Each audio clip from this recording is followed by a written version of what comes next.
مگر سلیم شیخ صاحب، جو جمشید صاحب بات کر رہے ہیں، بات یہ ہے کہ انہوں نے پہلے ووٹ تک تو لے کے جانا ہے حالات معاملات کو.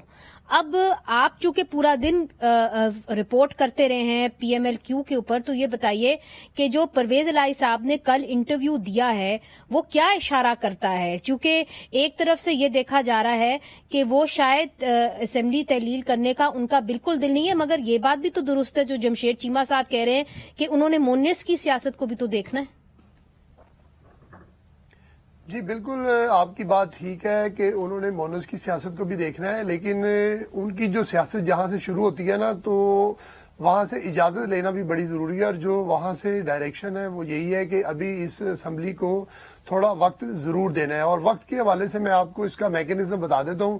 ابھی جو عطا تارڑ صاحب آپ کے ساتھ بیٹھے ہیں شاید میری بات کو کنفرم کر دیں کہ ابھی جو اطلاع ہے وہ یہ ہے کہ سب سے پہلا کارڈ جو ہے وہ عدم اعتماد کا لے کر آیا جائے گا، تاکہ جو ہے اسمبلی کی تحلیل فوری طور پر یعنی 23 دسمبر کو ہونے جو جاری ہے وہ رک جائے. اور اس کے لیے جو ہے 14 دن کا جو ٹائم ہے وہ لگے گا. اور عطا تارڑ صاحب کو پتا ہے کہ اسمبلی سیکریٹریٹ میں جو ہے وہ سارے کا سارا جو سٹاف ہے وہ چودھری پرویز الہی کا ہے. گو کہ اسپیکر بھی جو ہے وہ پی ٹی آئی کا ہے، ڈپٹی اسپیکر بھی پی ٹی آئی کا ہے، لیکن ہوگا وہی جو چودھری پرویز الہی چاہیں گے. اگر وہ چاہیں تو ٹیک اپ کر کے تیسرے دن جو ہے وہ اس پر ووٹنگ کروائی جا سکتی ہے عدم اعتماد پر، لیکن تیسرے دن ووٹنگ نہیں ہونی. یہ کم از کم 14 دن کا وقت ہے، تو آخری 14 دن پر جا کر جو ہے وہ عدم اعتماد جو ہے وہ ٹیک اپ ہوگی.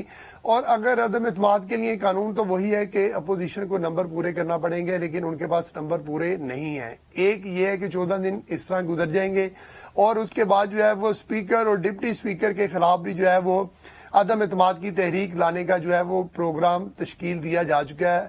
اب یہ مرحلہ وار لے کر آئی جائے گی، تاکہ جب تحریک پیش ہو جاتی ہے تو پھر اسمبلی وہ جو ہے آئینی اور قانونی طور پر وہ توڑی نہیں جا سکتی.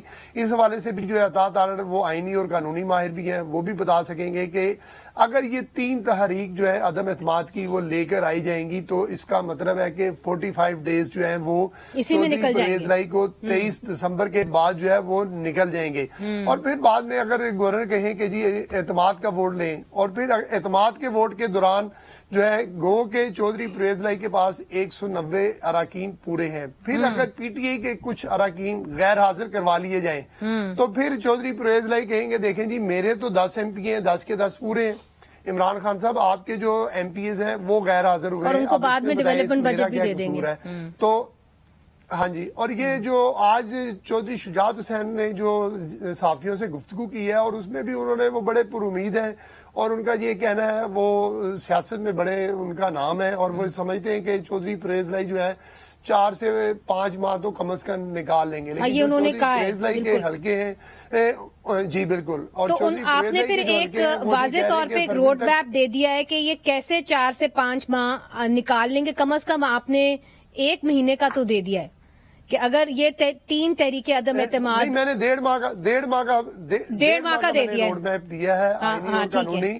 اور اس کے بعد اگر وہ کہتے ہیں کہ جناب کہ آپ ووٹر اعتماد کا ووٹ لے کر آئیں، تو چودھری پرویز الہی اگر اعتماد کا ووٹ نہیں لیں گے تو پھر بعد میں یہ چلی جائے گی بات عدالتوں میں. اور عدالتوں میں ماشاءاللہ جو ہے آپ کو پتا ہے کہ فوری تو کام نہیں ہونا، لیکن عدالتیں بھی آئین اور قانون کے مطابق ہی دیکھیں گی. اور اگر اسمبلی ٹوٹ بھی جاتی ہے، ایک اور میری بات سن لیں، اگر اسمبلی ٹوٹ بھی جاتی ہے مسلم لیگ نون جو ہے وہ عدالتوں میں جائے گی. عدالتوں میں جائے گی تو وہ فیصلہ کالعدم قرار دیا جائے گا. اور جب فیصلہ کالعدم قرار دے دیا جائے گا تو پھر سے دوبارہ چودھری پرویز الہی وزیر اعلیٰ پنجاب ہی رہیں گے. یعنی کہ دوسرے لفظوں میں جو ہے پنجاب کی جو اپوزیشن ہے وہ فائدہ چودھری پرویز الہی کو ہی دے رہی ہوگی کہ اسمبلی نہیں ٹوٹیں گی، لیکن پنجاب کا یہ جو آپ نے ایک روڈ میپ بنایا ہے